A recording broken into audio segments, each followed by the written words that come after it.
be honest, when it comes to planning your first trip as a solo female traveler, it can be a little bit exciting and also a little bit overwhelming. So in today's video, I'm going to give you my step-by-step guide for how I plan each one of my trips and how I prepare for each destination.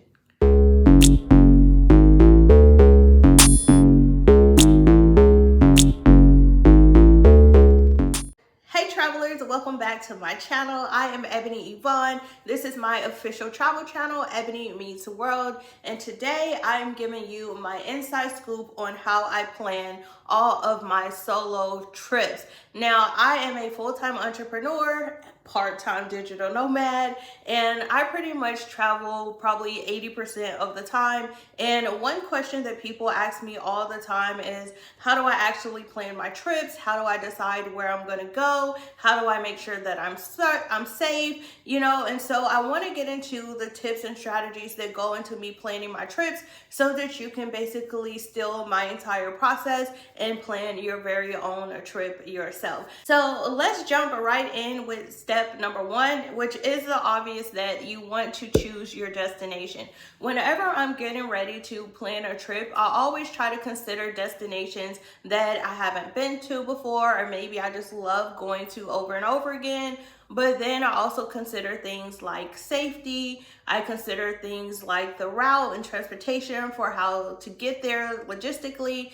And another thing that I like to consider is my interest as well as the comfort level. So one thing that I don't hear a lot of people talk about when it comes to safe solo female travel is there are certain countries that I would just never go to alone, right? Which that kind of takes me into the second step in the process, which is just doing your research. So once I have chosen a destination that I potentially want to go to, the first thing that I do, the very first thing that I do is go over to travelstate.gov and I will put in the country that I'm going to, and I look to see if there are any issued travel advisories for that destination. So a lot of people don't know that this website exists, but it is the first place that I go whenever I book a trip, because I do not want to go somewhere and it's at a level 3 or a level 4 and travel is not recommended to that destination, right? So once I check the website and my destination is good to go, is the travel is normal, there's no threats or anything, then I will move forward in my research phase, and then I'll just start looking at, based on my interests, things that I typically like to do. I like to do things that are different, outside the box, that are going to make like lasting memories, that are once in a lifetime things that you can't necessarily do other places, with the exception of ziplining. Like, I'm that girl, I will zipline in any country, any destination, okay? And it's actually a goal of mine to zipline in as many countries as I can. I've been ziplining in Bali, the Dominican, of course, in the States, and where else did I go ziplining? In Thailand. So if there's a zipline available, your girl is going to do it. Aside from that, I look for other activities or things of interest that I may want to do, and then I consider things as far as the language that is spoken, if people speak English, because sometimes even if you don't know the local language, you can still get by because mostly everyone knows English anyways. So that's something that I consider. I also consider the transportation, if they have Uber or Grab, if I have to take the train. Your girl hates the train. I have only been forced to take the train one time, and that was when I was in Tokyo. But hey, by the time my trip was over, your girl had almost mastered the train. Well, I ain't gonna say master, but I at least knew how to get where I needed to go. But before that, I avoid the train at all costs because I have no sense of direction. I would prefer to be able to get into an Uber, a Grab, which is like the Asian equivalent of Uber, where I can put in my destination, someone takes me there, and I can track it on the map to know they're taking me where they're supposed to be taking me, right? So I always consider the transportation. I consider how close it is to the airport, and I also consider local customs. So if it's a place that I'm pretty familiar with the local culture, the local customs, and I feel like I can be in that environment while feeling safe and not offending anyone, then it gives me the green light to move on to the next step in planning the trip, and that is going to be deciding on my budget. So once I've kind of looked up different activities, things that I could do, I understand the transportation, where the airport is, and all of that, I will actually come up with a budget for the trip. How much do I want to spend total for my lodging, my airfare, for any excursions or activities that I do on transportation, paying for those Grabs and those Ubers, because sometimes they ain't cheap, right? But I will come up with my budget for my trip. And then once I have my budget, that is when the fun part starts. The first thing that I do, if I don't have a flight book, the plans have not been solidified, okay? But once I book that flight, your girl is going.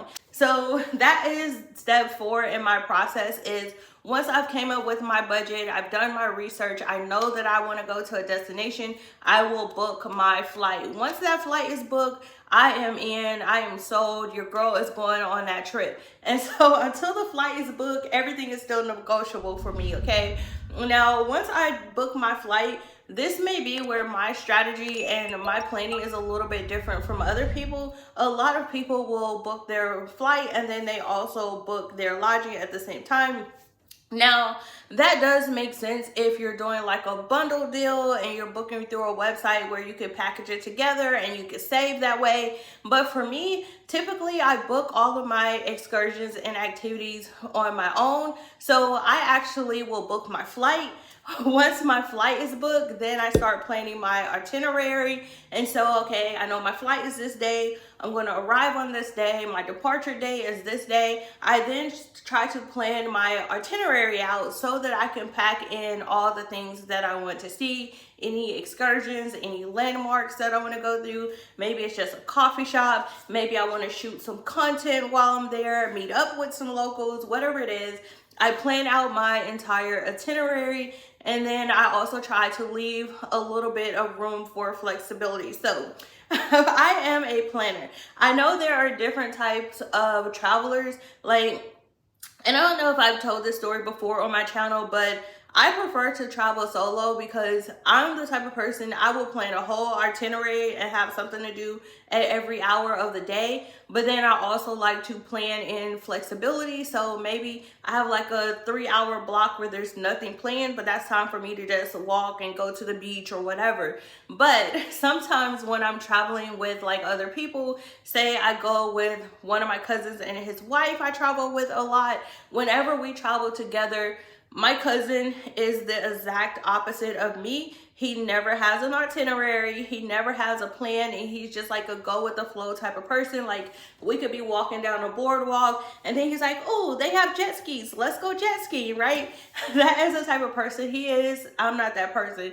Before I even booked the trip, I'm like, oh, we could go jet skiing while we're there. We could go zip lining. We could go parasailing. And I've already found a place to plan that in our itinerary so that I could do all the things that I want to do. So I know everyone is different, but for me, I'm going to have an itinerary together. And then after I have my itinerary and I know where the airport is, I know what activities I'm going to do, that is when I will actually book my lodging and accommodations. The reason why I like to do that after I plan my itinerary, so I will try to base my location of my lodging and the center of all the activities that I'm doing, or where it makes the most sense. So if I'm going to be in a location and I notice, okay, all of the activities that I plan to do are on the east side, I'm going to try to book my lodging on the east side that's close to all the activities. Or maybe I'm doing activities and they're kind of all spread out around the city. One activity is over here, the other one is over here, there's one up here. Then I'm going to try to book lodging that's in the middle. So regardless of what activity I'm going to,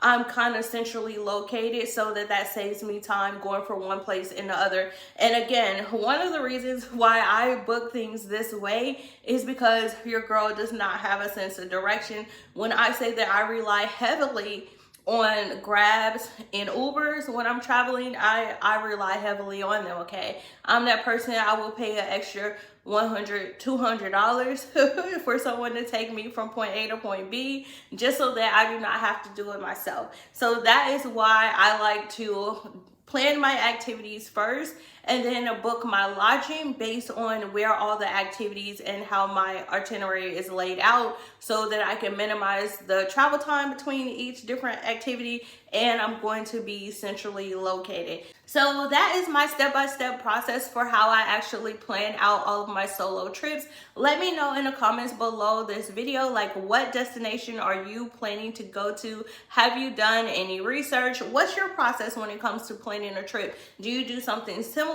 Are you that type of person who just books your travel, your lodging and airfare, and then you figure everything else out on a whim? Let me know all the tea down in the comments below this video. As always, thanks so much for stopping by my internet home. Make sure you like, comment, and subscribe. Turn on those notifications so you'll be the first one to get notified anytime I share more travel tips like this, or if you want to see my next travel vlog. All right, bye.